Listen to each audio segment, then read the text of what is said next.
My name is Dennis Gill with the Americans in Wartime Experience. Today's date is 13 July 2024. I'm here in Sterling, Virginia, and I've got the pleasure of interviewing Michael Onda, like Honda without the H, as you said earlier. If you could just give us a little bit of background on who Michael is. Where were you born, grow up, go to school, that kind of thing. Sure. I was actually born in Ohio, but my parents were both Hungarian immigrants. I'm first generation American. Okay. So we moved around some, just chasing jobs. Yeah. So I spent the bulk of my childhood, I guess, in California. And then when I was 12, we moved to Oklahoma. My dad was a factory worker for General Motors, and a new plant opened up, and we moved out there. So I did high school and then college in Oklahoma, right there in Norman. Attended the University of Oklahoma. Okay. Did Navy ROTC and got my commission in the Marine Corps through Navy ROTC. Okay. Why'd you decide to go into the Marine Corps? I think I always knew from a young age that I wanted to serve our country. Right. Especially with everything that it had done for my family. My parents were both refugees from the Hungarian Revolution. Mm-hmm. My dad joined the Army when he got out here to the United States in 1958, I believe is when he enlisted. And he did it mainly to expedite his American citizenship. And I was always taught to be, proud of the country, and always had a call to serve. And in high school, I was kind of an academic, I guess you could say, and not really doing anything physical or anything like that. And I'll be quite honest, I just didn't want to be known as a book geek, Right. So I'm going to go join, and I'm going to be part of the hardest service that's out there, and that's what I did. Right. Aside from your father, any other family member that are military? Well, my brother also Okay. joined the Marine Corps. He was a year ahead of me. He was an infantry officer, Okay. did basically 4 years, I believe, and then he got out. Yeah. I think my great-grandfather, again, they're all Hungarian, so I believe he fought and died in World War I, is what my dad told me, and showed me a couple pictures. And I don't recall if my grandfather on either side was military, but I don't think so, because I don't remember them ever mentioning that. But when did your parents come to the United States? My dad in 1958. My Okay. mom actually, her mother, brother, and her settled in Germany when they fled during the Hungarian Revolution. And then in 1961 time frame, I think, somewhere around there, my dad in the Army as an armorer got assigned to the Army base that's in the same small town that my mom settled in. Okay. And that's where they wound up meeting through some kind of group of Hungarians that had formed in that Right. that community. Yeah. Next thing you know, they got married and got her out here to the United States, I believe in 1964, right after they got married, and that's how they wound up out here. But my dad initially was a border guard for the Hungarian Army, and defected, literally just his entire detachment during the revolution, just walked across the border and left. Said, we don't want to get rolled over by the Russians and all the tanks that are coming through. Right. And wound up in Austria, and then next thing you know, he wound up in a big Hungarian enclave that had formed in Cleveland. Cleveland had a big Hungarian population. Okay. A place called the Buckeye Road, something like that. And apparently they didn't even need to speak English. It's kind of like you see a lot of the little enclaves around here where you Right. have a bunch of immigrants have clustered in one area. The signs were all in Hungarian. It was a Hungarian church there, so Yeah. he was able to start to assimilate. Same with my mom. Right. When she got out here. Right. Huh. But what did you end up doing in the Marine Corps? What was your MOS? The name kept changing. It was the same basic job, but it was communications officer initially, 2502, Okay. which was at the time radios, telephones, and teletypes. Okay, and then in the mid 90s, they decided to take the communications officers, this is the Marine Corps, the communications officers and the data systems officers, and say we're going to merge that into one occupational specialty. Change it from 2502 and 4002 for the two MOSs to an 0602, and call you a Communications Information Systems Officer, then back to Command and Control Systems Officer, then to Communications Information Systems Officer. But then again, that now essentially got rid of teletypes because those went by the way of the dinosaur, Right. Oh, yeah. but added data networks. So that was Okay. primarily what I did as my primary MOS. I did Okay. do a 3-year tour at the recruit depot in San Diego in the mid-90s. I was a series commander, then a company commander, and then worked at the regimental headquarters for my last year there. Okay. Did you have any sense when you joined the Marine Corps what you wanted to do, or were you kind of open to whatever the needs of the Marine Corps?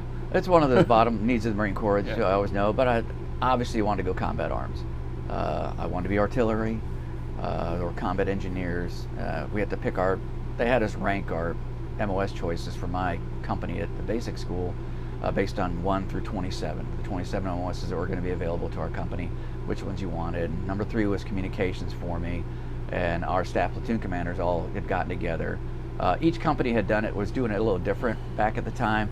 Some of the companies at the basic school would literally put everybody in the auditorium there, and they would have a big board up at the front of the auditorium that had 3 sections on it, because they always did a quality spread for Marine Corps officer MOS assignments, which means we're going to break into the top third, middle third, bottom third. We're also going to take all the MOSs that are assigned for this company to have available and break them into thirds. And like from when my brother did it, it was like, okay, number 1, number whatever the top of the second third and top of the third, coming up and grab a little slip that's posted up there for the MOS you want, and you just worked your way through the thirds. My company, they did it different. They had us rank everything from 1 to 27, and the staff platoon commanders got together and kind of did like a draft kind of thing, and still tried to do the same thing, but then they did things like, well, okay, this person is 2/3 of the way into the top third. Here's what their top MOS is, but what if we gave him, and in my case, if I give you your third MOS, third choice, then that enabled like 7 other officers in my third to actually get one of their top 3. So that's how I wound up as communications. And honestly, I think it was a great MOS. It was very challenging. One of the things I liked about it was real time, all the time.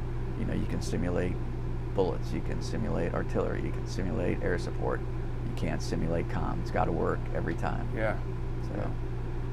Huh. Tell us about your training at Quantico. What challenges did you have? Well, obviously started in officer candidate school that I went through in 1987. That was probably the first big test, because it's not boot camp.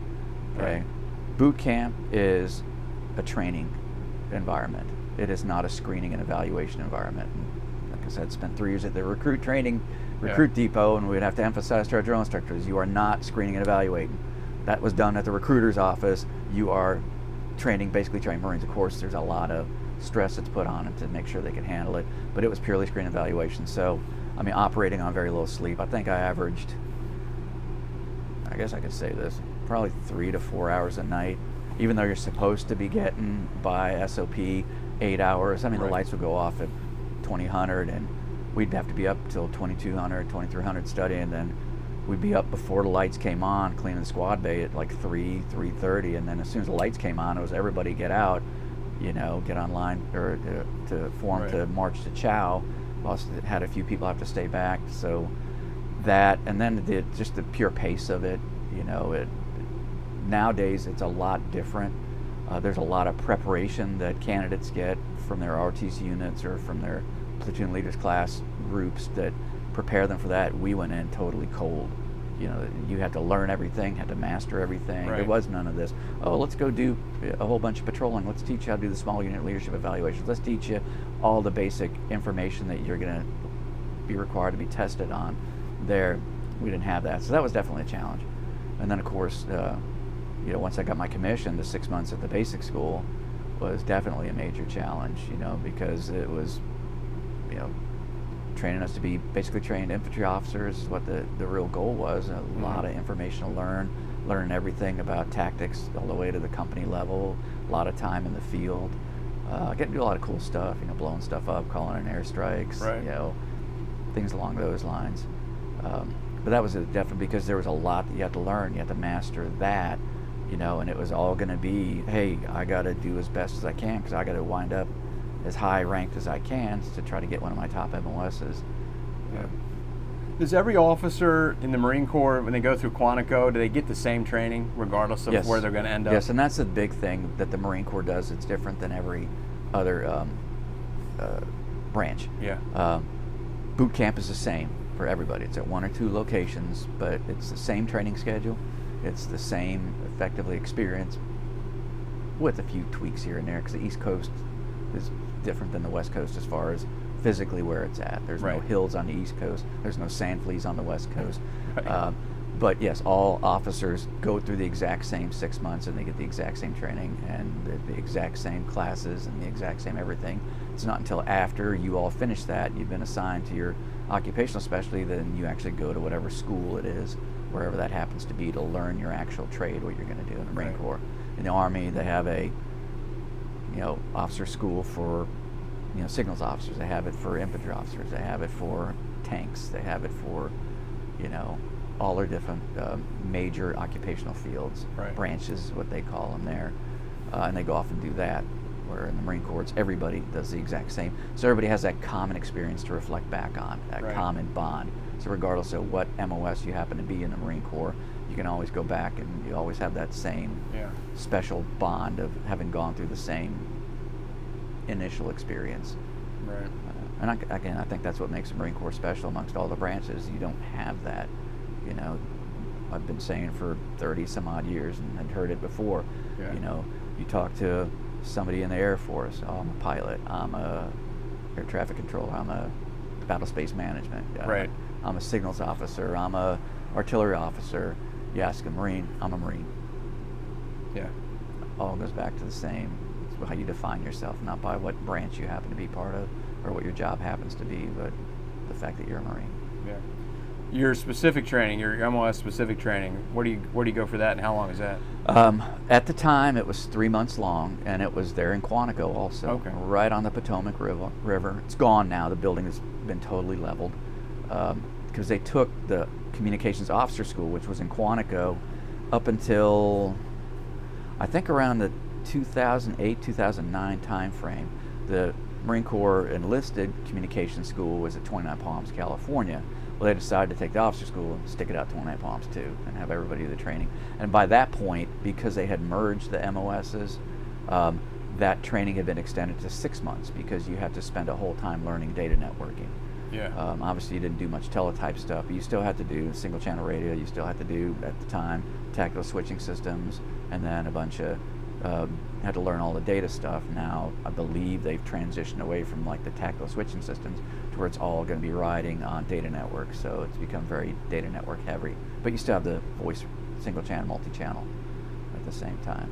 Okay. So it was 3 months there in Quantico, and then I was off to my first assignment. Okay, and where is that? That was out of Camp Pendleton. I initially got assigned Fleet Assistance Program, called a FAP, to the Base Communications Center. So I worked at Marine Corps Base for just 9 months. Each command had certain quotas that they had to fill. I was the last guy to show up for my class. And they're like, well, we already assigned everybody else out and you get to go. So after that, I just did it for 9 months and then got, that was just the normal replacement. And then I was assigned to 7th Engineer Support Battalion as their communications officer, and only did that 9 months. And that was like right when Desert Shield kicked off. And so obviously we were all trying to get to the war. By October, November of '90, most of my Marines had been already deployed forward as part of brigade service support groups and things along those lines. But our headquarters, and I was part of the headquarters as a communications officer, our headquarters had not been called forward by the commanding general of FSSG. So I was like, well, how am I going to get there? And a spot opened up for communications officer with New Service Support Group 15, be part of the 15th Marine Expeditionary Unit. I thought, this is my opportunity. Deployed, I'm going to deploy there. Of course, it didn't work out. Right. Well, what happened was 15th Marine Expeditionary Unit was stood up, and as opposed to what the entire East Coast, what Okinawa, and actually what they had done with the rest of the Marine Expeditionary Units, they had just taken all those and essentially disbanded them and sent everybody back to their parent commands. Okay. And then they deployed with those parent commands. But they decided, well, except for 11th Marine Expeditionary Unit, 11th Marine Expeditionary got plussed up and turned into 5th Marine Expeditionary Brigade for the war. So they went from 3 ships to like 10 and had an entire regiment, effectively, that they, took the initial battalion and then brought in the rest of the regiment. And Okay. added more people, anyway. So they kept us as the rest of the world reserve. So Okay. while everybody else, literally where I was stationed at Camp Pendleton, was right next to where they were processing in the reservists. And we saw guys coming in that were like, oh man, and they were getting sent over, and we're just, you're going to send us, and they never did. So, because they want to keep us as if there was another contingency that needed to happen, we're going to use you for that. But we did deploy in June of 91. And that, the main initial thing that we did on that was probably about maybe a little over a week into that deployment.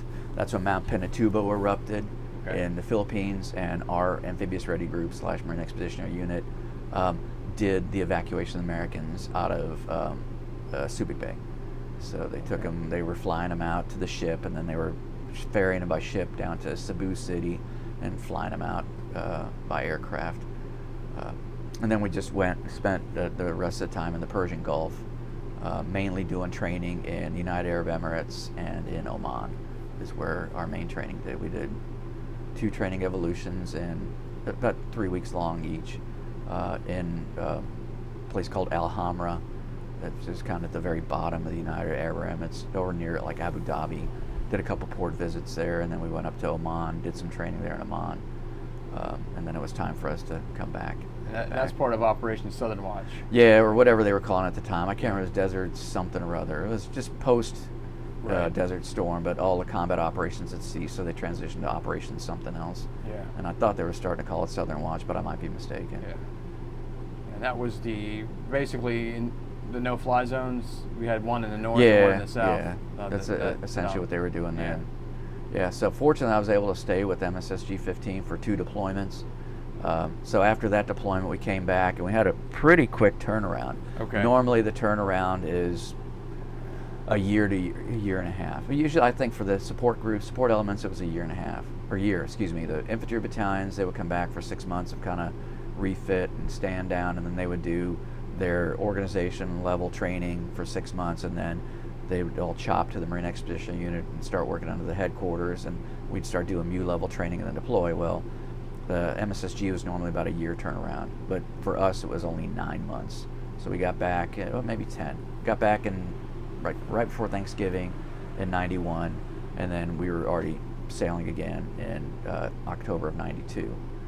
Okay. So we had a very short time to kind of get refit before we chopped back to the MU and started doing the 6-month workups for getting your special operations certification training, or certification.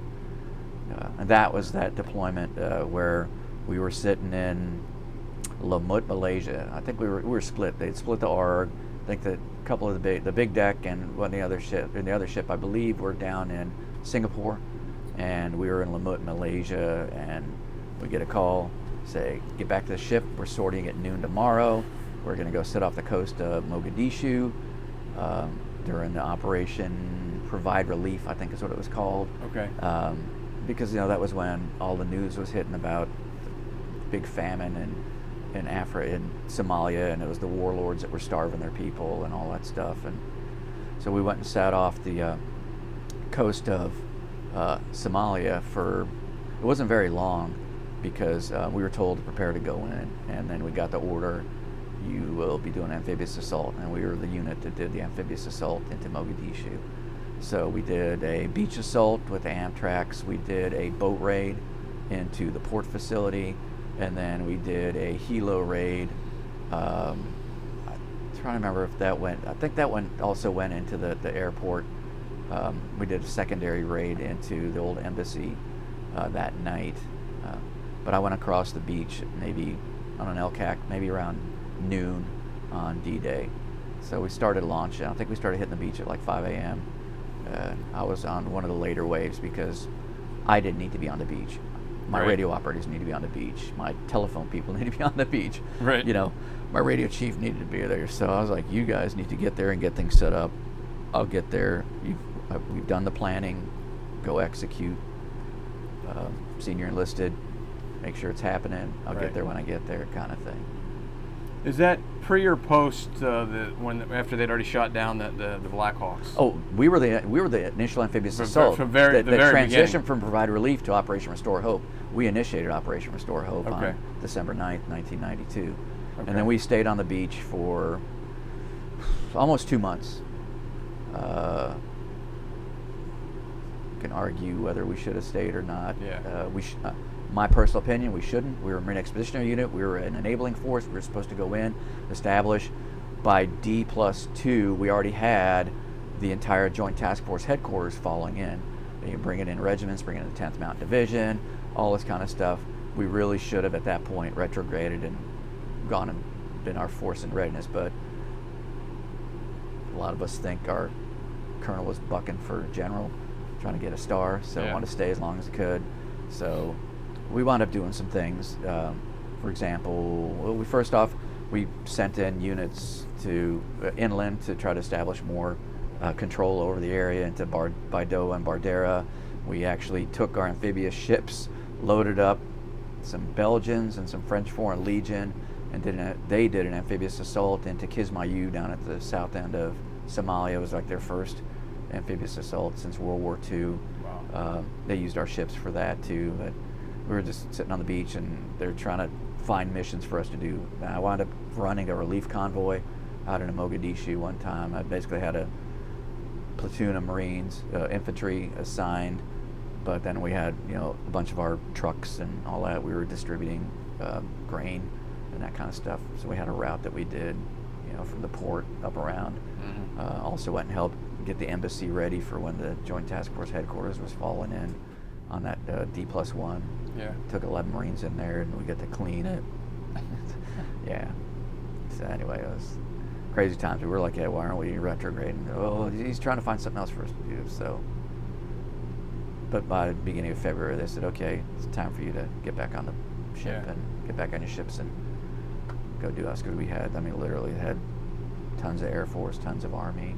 An entire Marine regiment had come in. I think the 5th Marine Regiment had come in at that point.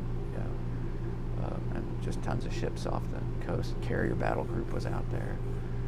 So and that wasn't what our job was. We were supposed to be tip of the spear, go in, establish the initial hold, have the larger units fall in, take over, we retrograde out and move on to our next mission. Yeah. What kind of resistance did you guys experience? Initially, not much, because in fact, if you kind of look at the history, you're going to hear about the devils in black boots, because we were not the privileged few at the time. Don't ask me why, but you wouldn't get the new desert camis, those ones we called them the coffee stain ones, the tricolor, and the desert boots. They weren't going to issue those to us until after toward the end of our deployment. So we went in with our black leather personnel LPCs, leather personnel carriers, the old black boots, and then the old chocolate chip camis from Desert Shield, Desert Storm. So we looked different than everybody else to begin with. And our rules of engagement were much more loose than what the MEF and the Joint Task Force started to implement later, like when Black Hawk Down went down. So for example, we were told, somebody shoots at your rifle, shoot back with a Cobra kind of thing. Right. So then, like when I took my convoy out, you could see it, like when the local population, whenever the Cobras flew over, they would all like duck because they were afraid something was going to happen. But they knew that we weren't going to take any guff from them. Right.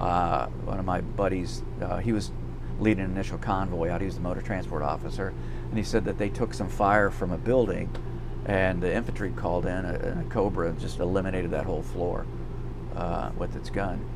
So they kind of stayed afraid of us. So they kind of left us alone. They knew not to mess with us. They knew not to shoot at us. They would shoot at each other. I remember New Year's Eve, I'm sitting there because we were literally right on the waterfront, between the water and the actual runway at the airport. That's where we were set up. And I remember you could see some firefight going on between some of the warring clans out on the very edge of town. You could just see the traces going back and forth.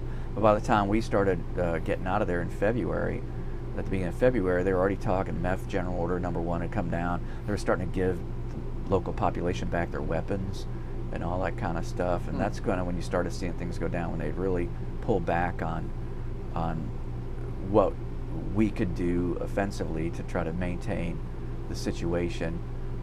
So the locals started getting more and more bold, and starting attacking. And you kind of see where that went at that point. What were you expecting for resistance? We didn't know. Didn't even know. We had no idea. In fact, I remember being up on top of I was on the USS Rushmore at the time, and I remember sitting up top, and we had I think we had the Amtracs on our ship. Yeah, pretty sure. I think because we were only a 3-ship amphibious ready group, and we were an unusual one because we had the USS Tripoli, which had no well deck. It just had a helo deck on it. So it was old Vietnam War era thing. It was the one that hit a mine during Desert Shield, Desert Storm. Okay. So it had like a 10-degree list. So it sailed through the water like that. And that made it really hard to spend time on the ship, like if you had to cross deck over. Right. Because it didn't, like you'd be on a regular ship, it would roll port, roll starboard, kind of natural, and you kind of get used to it. You get your sea legs after a day. Right. So you get out there, it would roll a little bit to one side and big to the other side, a little to one side. So it was like you could never get used to. Yeah. It took a lot longer to get used to the seas on there. So we were sitting up there, and we had I think we had the amphibious, because we were a brand new ship at the time. So we had the AAVs, and the other deck, which was the Denver, if I remember correctly, had the boat company, and they had the SEALs on there because it had a smaller well deck. We had the brand new well deck, it was bigger, so it was easier to launch the AAVs. And I just remember, we launched them at like 5, and then as they're going across the beach, it was still pre-dawn, but you just see all this flashing. We're like, man, are they taking fire? I don't hear anything. Actually, it was just all reporters taking pictures as they came ashore. Wow. So we were expecting resistance, but it never materialized. Yeah. So I did get, apparently, I didn't realize at the time, but that second day, D+1, when I had got to take my 11 Marines in on one CH-46, we flew into the embassy, which one of our companies had just taken the night before, and try to get the quote cleaned up. But we were also doing things like we were bringing in a big old 500-gallon pods of fuel and water and all that other stuff for when the headquarters showed up there. I remember I was on the radio where the 53 was coming in, and it had a big 500-gallon pod hanging underneath, it was external loading it in, and it was going to the wrong LZ. So I'm on LZ control trying to get this guy to come in the right place, and I'm getting all rotor washed, and the Marines that were supposed to be detaching the pod, and I just see them running off, and I'm getting blasted with all the rotor wash and all this trees or branches and all this kind of stuff hit me, right. Having to lean into it. And then after the thing just kept going, I'm like, oh man, I went and put it down the wrong location. So I go walking back over, I'm like, what's going on? Why'd you guys go running? I said, you didn't notice, sir? I'm like, what? Somebody was shooting at us from the building. So that was about the extent of it. A couple of little pot shots here and there, but no real resistance. Nobody ever met any real resistance. Very little, You have a chance to interact at all with any of the Somalians? No, we were not allowed to. No, We were no told contact at all? No. At best, it was like, the one thing I remember is, they obviously they said, these people are starving, so don't give them any of your MRE stuff. Right. But, you couldn't help. Yeah. But, so I'm going on a convoy from the airfield over to the embassy for something, I can't remember exactly what. And we were going through this market, whatever this market was, and this little kid come up and was like begging for food, let's just do one of these things. So I just got my packet of MRE crackers and I gave it to him, So man, his face lit up like that. I'm like, man, I feel pretty good about myself until we got about 5 yards down the road and I looked in the side view mirror and like 5 other Somalis were just beating the ever-loving tar out of him to take the crackers from him. I was like, oh man, that's probably why they wanted us not to do that. Yeah. Let's go ahead and distribute food at the established distribution points so we can control it more. So, right. And that was probably the other extent of it, but never like a direct. That was all indirect. I took the convoy out. We had our positions to stop. We stopped. People met us there, and we were throwing bags of rice or grain, off the back of the 5 tons that we had, all loaded up with that stuff. And that was one of the learning experiences, because when we first started doing it, we weren't breaking down the bags. We were throwing 50-kilo bags of, grain just off, and everybody's like rushing it. People would grab it. I got a picture in one of my that I have in a photo album of like 5 Somalis trying to drag off this 100-pound bag, 110-pound bag of grain. Of course nobody else is going to get any. So like after that happened a few times, they had us actually we would like fill sandbags with grain and just start handing out sandbags to everybody, so more people could get fed, because they were just all hoarding it. Whoever can get a hold of it and beat off everybody else and just hang on to it. So the reason I asked if you had any contact, I was just curious to what they thought of you guys being there. Were they happy that you were there? Initially, I think they were happy, but I think they got disgruntled. After a while, where it didn't seem like they were getting any benefit from it.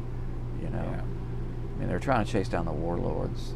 But as soon as the Americans lost their appetite for being there after Black Hawk Down, rather than let's learn from that and let's do things right this time, they said, okay, let's just get out.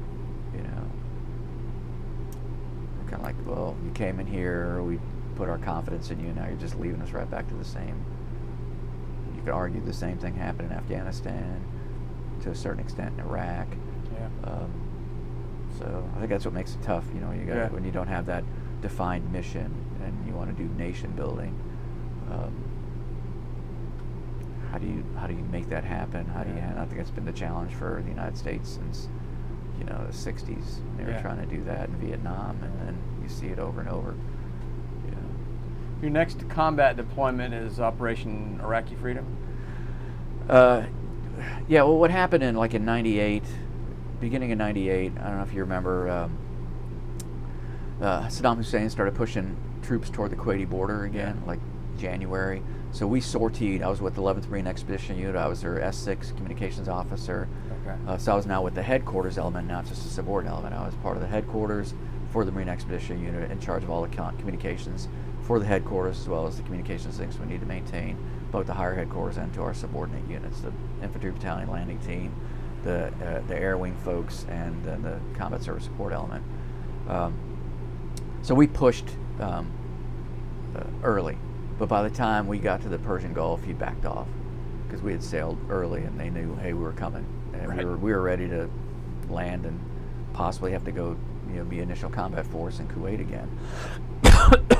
So that was, in 98, and then toward the end of that deployment, that was when Eritrea and Ethiopia started going to war against each other, and our Marine Expedition Unit got tasked with doing one of our roles, which was non-combatant evacuation. So we put in evacuation control center team into, I think it was Eritrea and Asmara, I believe, at the airfield, and they brought in C-130s, because we had a C-130 that kind of followed us, if you want to call it that. That obviously couldn't be on ship, so they would be forward based, based on where we were. So they were up in somewhere in Europe, I can't remember exactly where. So they would come down and they would load the American citizens on the C-130 and fly them out. So we did that in 98, but that was not really combat, it was non-combatant evacuation. Is what we did, NEO. And then the next time I was involved with anything was, I was actually a reservist, and I got recalled in 2003, and I got shipped over to the 1st Marine Expeditionary Force headquarters in Kuwait. It was at Camp Commando just outside of Kuwait City. And I was a combat replacement, is what I was. I was like, really? How many major commos you think are going to get whacked there? But so I spent, that was a short time. I was only on active duty total 4 months, a little over 2 months of which was in Kuwait, and I didn't go forward. That could have. They said, hey, do you want to go up to the forward command? It's up there at Al Hilal, which is right where the Babylon ruins are. And I was like, I don't know.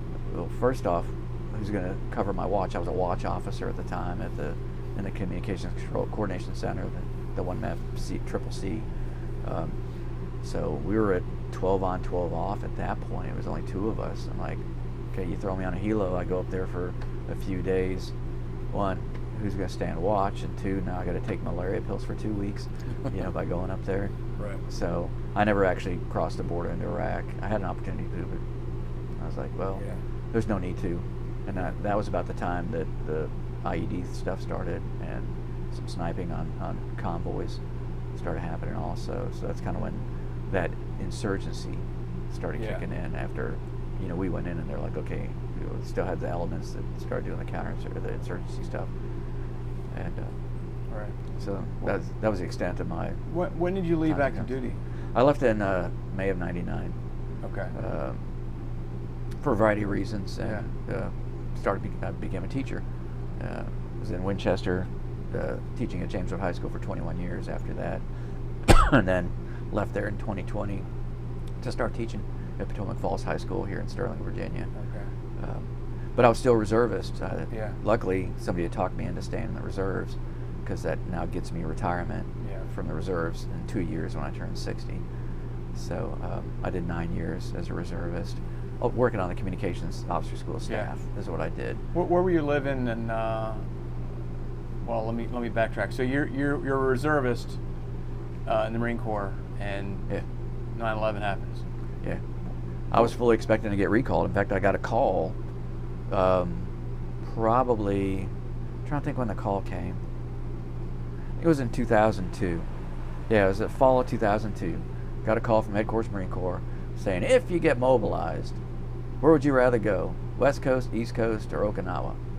And I was like, well, here on the East Coast, might as well send me down to Lejeune. And I thought I was going to be a backfill, meaning that they'd bring in a reservist to do something on base, that they took somebody from base and forward deployed them to. But no, I got orders in the mail, February of 2003, saying, hey, it was February 28th I got them.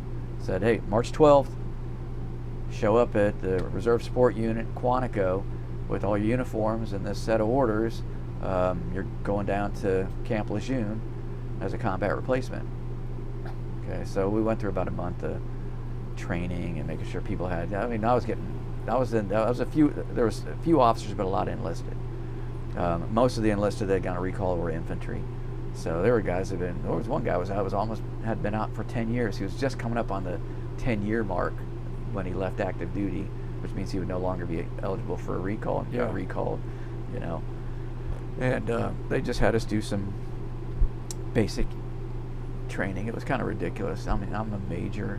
I was a major at the time, and they got me doing fire team rushes. I'm like, I'm a major communications officer. I'm not going to be doing a fire team rush. Put me on the range, yes. Get me used to shooting again, all that stuff. But really, shouldn't you be maybe putting me over there with, 8th Com Battalion, and learn some more of my trade, so if I do get deployed over there, I can kind of step in and do something. Right. So that was kind of interesting. So that was like March 12th. April 15th, we were on a C-5 flying for Kuwait. So, and I was just there from that time till around the end of June. Right. So, about 2.5 months I was there, and then that was when they started deactivating the reserve units, and if there were individual augmentees that had been called up, like me, they said, okay, you got, if you want to volunteer to stay on, because my order said for a year and could be extended. So if you want to, Rumsfeld came out and said, hey, if a reservist doesn't want to stay on active duty, if you've brought in individual reservists, if they volunteer to stay on active duty, that's fine. But if they don't want to, unless you can justify why that reservist needs to be involuntarily kept on active duty, at the same time you have an active duty Marine would get sent back instead of staying there, you have to let them go. So they asked me, I'm like, yeah, no, I don't want to stay. I was teaching. I just need to go back to teaching and coaching, because that's what I was doing at the time. Right. So I demobbed. What do you remember the most about your time in the Marine Corps? I think the camaraderie.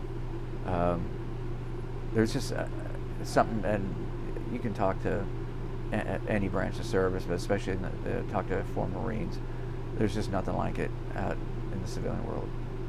Just the strength of the camaraderie, the having each other's back, I don't know, there's just some bond that is formed, and it still exists to this day. So for example, that when I was with MSSG 15, this is 1990, 91, 92, 93, right? I started there in November of 90, left in April of 93.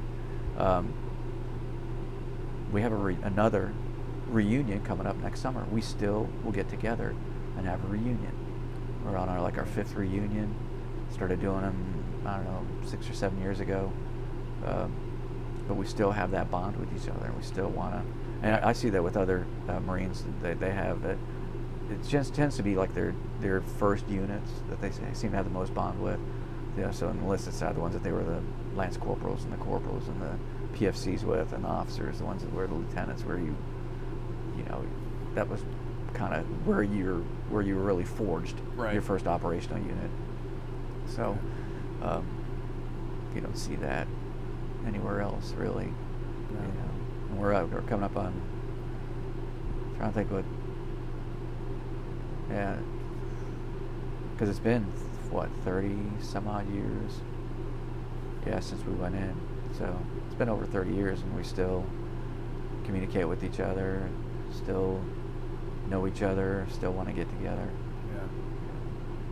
How do you think your experiences, especially your combat experience, how do you think that shaped who you would become? I think it gave me a sense of professionalism, and two, a sense of, you know, if somebody's tasked me to do a job, I need to make sure I'm doing as best I can and do it right, because in that case, you know, lives were on the line. You know, if the radios weren't communicating, somebody might be dying out there. So I think just that sense of work ethic, self-sacrifice. I mean, I did 3 6-month deployments on ship, leaving family behind. And that doesn't even count all the pre-deployment workups. You're talking 6 months prior to that. You're gone for 2 weeks here, back for a week or two, on ship for 3 weeks here, back for a week, out on ship again, or off somewhere else doing training. So you were constantly, you know, it's a lot of sacrifice. And yeah. I just think that just builds character, and can bring I think it also gives me some good experiences to share, you know, with my students and all that. But I just think it just made me more of a professional than I see with some of my peers. You know. Yeah. I'm sure you get asked this question, or you volunteer it if you don't get asked, especially being a teacher. But what advice do you give young people? You know, I said pursue what their dreams are. You know, there's nothing wrong with military service. In fact, I highly encourage it. I think they can get a lot out of it. They can serve their country. They can turn it into a career, you know, if they don't know where they want to go, or they can at least learn a trade that might be able to eventually become a career for them.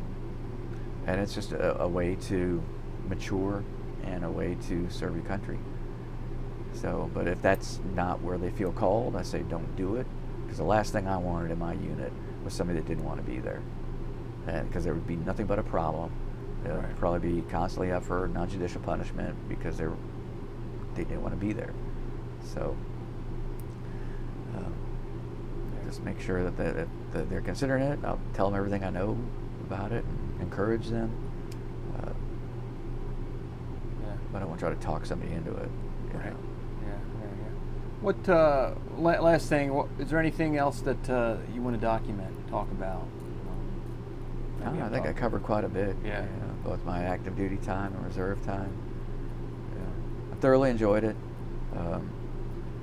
Looking back on it, should I have tried to go the full 20 before getting off active duty? That's neither here nor there, because I look at, if I would have done that, there are so many things that would not be going on in my life now that I would not have. Yeah. I wouldn't have my current wife. I wouldn't have my daughter, because I never would have met them, because wouldn't have met them because I only met my wife because I was a teacher and living here in Winchester. If I was still gallivanting around the world on active duty, no telling where I'd be or what I'd be doing.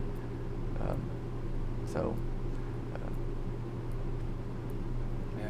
All I can really think of. Yeah. Well, on behalf of the Americans of Wartime Experience, thank you very much Sure. for sitting down and sharing your story. Sure. But Appreciate more this importantly, opportunity. thank you for your service. You're welcome. Sometimes that's a cliche, but it is hard. It is heartfelt, and it is important. As you know, service is important at whatever level, Yeah. whether it's military or other. So thank you. All right. Thank you.